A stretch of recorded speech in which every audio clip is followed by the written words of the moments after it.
초기 그리스도 교회에 수없이 많은 이단들이 있었습니다. 이단이다 그러면은 뭐 시한부 종말론이라든가 뭐 굉장히 많죠. 그렇지만 그 핵심 가장 깊은 곳에 들어가면은 예수는 누구인가? 라는 질문이 있는 거죠. 예를 들어서 사도 바울로가 고린도 교회에 가서 전도를 한다. 그러면 그 사람들의 질문은 우리가 왜 예수를 믿어야 하는가? 그거 아니겠습니까? 그렇죠. 간만에 박태식 신부님을 모시고 스튜디오에 왔습니다. 네, 반갑습니다. 저희 종교 영화 4화 촬영한 이후로 되게 오랜만이죠. 예.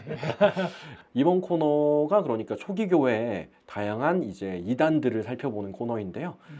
신부님의 입장에서 이제 초기 교회에 굉장히 많은 이단들이 있었잖아요. 그러면 가톨릭 교회 이전에 초기 교회의 이단들을 살펴보는 게 우리에게 어떤 도움이 되어서 이런 좀 콘텐츠가 필요하다고 보시는지. 그리스도교가 오늘날 같이 모습을 갖추게 된 것, 특별히 이제 예수님이 참 하느님이며 참 인간이다. 네.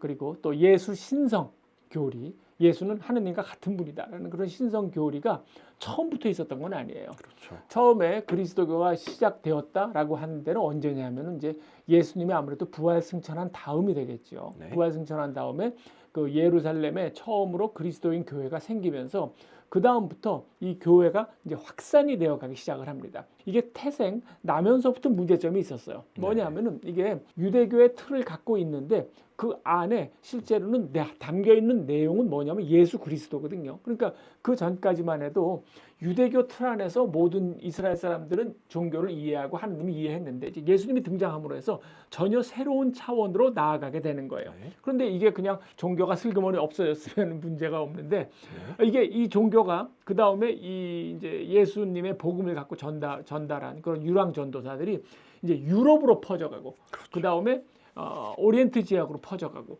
그렇게 되면서 이게 완전히 새로운 양상으로 접어드는 거예요. 그러니까 더 이상 유대교의 한 지파로 그리스도교가 머물 수 없는 상태가 된 거 아니겠습니까? 그러다 보니까 그리스도교가 이제 새로운 형태로 거듭나야 되는 그런 아주 굉장히 중대한 위기에 놓여 있었습니다. 그래서 초기에 이제 그리스도교 전도사들, 우리는 뭐 학계에서는 보통 이제 유랑 전도사가 합니다. 반더 크리스마티카.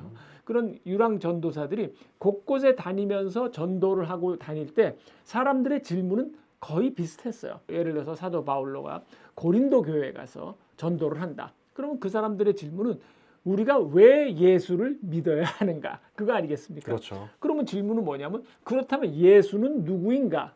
라는 질문이 필연적으로 나올 수밖에 없는 거죠. 네. 사도 바울로는 예수를 어떻게 이해했냐면은 유대교 내의 인물로 이해를 했죠. 사도 바울로가. 그래서 사도 네. 바울로의 편지에 보면은 뭐 사도 바울로가 이제 그 구약 성서도 많이 인용하고 그리고 유대교식 논리 같은 것도 많이 설명을 하고 그리고 뭐 원죄라든 거 설명을 할 때는 말하자면 아담부터 이어내려온 전통. 그러니까 사도 바울로는 철저하게 유대교 내에 발을 담고 있었던 사람인데 예수를 새로운 아주 완전히 색다른 메시아로 이제 간 거죠. 그러다 보니까 이제 그리스도가 그 지중해권에서 굉장히 폭발적으로 전도를 하게 되면서 어떤 문제가 생기느냐? 유대교와의 문제가 생기는 거예요. 네. 유대교에서는 우리는 예수는 분명히 우리의 시스템에 맞지 않는다 그래갖고 처형한 인물인데 그 후손들이 점점 더 커지고 있다. 유대교의 상당한 문제였죠. 그런가 하면은 로마 세계에 갔을 때 로마 세계에도 거기가 무종교 상태가 아닙니다. 거기도 굉장히 많은 종교들이 있지 않았겠습니까? 그러다 보니까 이 그리스도교가 과연 그들 종교들과 마주치면서 어떻게 정책을 수정해 나가고 어떻게 극복을 해야 되고 이런 문제도 있었죠. 그러니까 오늘날 우리 그리스도교 전 세계 한 20억 인구 됩니다.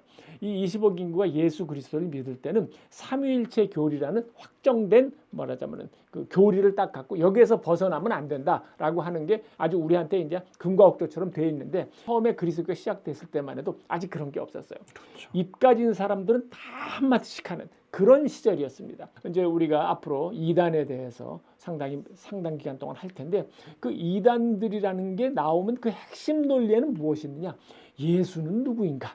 그리스도는 누구인가? 그 질문이 들어가 있는 거예요. 그러니까 여러분이 이단이다 그러면은 뭐 종말이 언제 온다 뭐 이런 것도 뭐 시한부 종말론이라든가 뭐 굉장히 많죠. 그렇지만 그 핵심 가장 깊은 곳에 들어가면은 결국 예수는 누구인가라는 질문이 있는 거죠. 그래서 아까 얘기하셨지만 초기 그리스도 교회에 수없이 많은 이단들이 있었습니다. 일단 예수는 누구인가 갖고서는 서로들 싸우고 서로들 뭐 문제가 있었던 거야. 그때만 해도 뭐 정해진 룰이라든가 아니면은 뭐 아주 이 모든 그리스도인들을 통솔할 수 있는 아주 교황청 같은 그런 네. 이제 중심 시스템이 없었으니까 각자 싸우는 거예요. 그 사이에서 의견들이 조정해 나가고 서로 싸워서 이쪽은 아니다 싶으면 서로 배척하고 싸우고 그래서 뭐 굉장히 많은 문제들이 있었고 그때 나왔던 것들이 말하자면 뭐 여러분들이 뭐 얘기는 들어보셨을 겁니다. 몬타누스라든가 발레티누스라든가 영지주의라는 것도 있었고 에비온파도 있었고 그런 파들이 이제 다 정리가 되면서